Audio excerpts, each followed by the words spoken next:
lett az a bűnbeesés után, hogy jön a messiás. Hogy hittel fogadták. Ez a hit éltette őket. A második a reménynek a gyertyája, és ez kérem szépen emlékeztet bennünket a választott népre. Az előbb mondtam ugye, hogy több 100 éven keresztül hordozták a reménységet.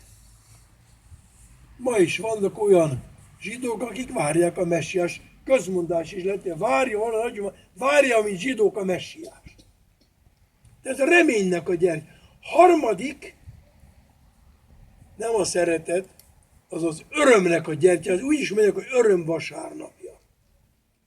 Egyébként nagyon-nagyon középkor óta, talán minden egyháznál, nem tudom, hogy evangélikus leginkább megőrizték a beosztást. Szent Pál apostol Filippi leveléből olvassuk az evangélium, a Szentleckét, hogy örüljetek az Úrban, újra azt mondja, örüljetek, az Úr közel van. Innét lett ez a úgynevezett latin gaudéte vasárnap, az öröm vasárnapja. És akkor gyújtjuk meg a rózsaszín gyertyát. De nem a lilát, rózsaszín. Miért lett ez rózsaszín?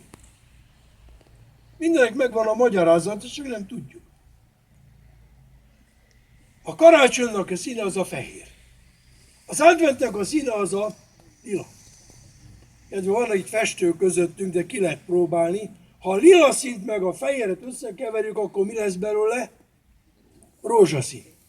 És a harmadik vasárnap már együtt van a kettő, még adventben vagyunk, de már előre vetül a örömnek az ünnepe, a karácsonynak az ünnepe. Ezért rózsaszín lett.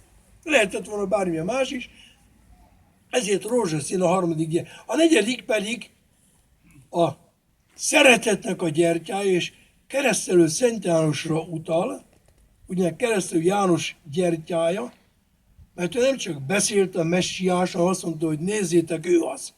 Íme már itt van közöttünk. Hát ennyit a koszorúról meg a gyertyákról.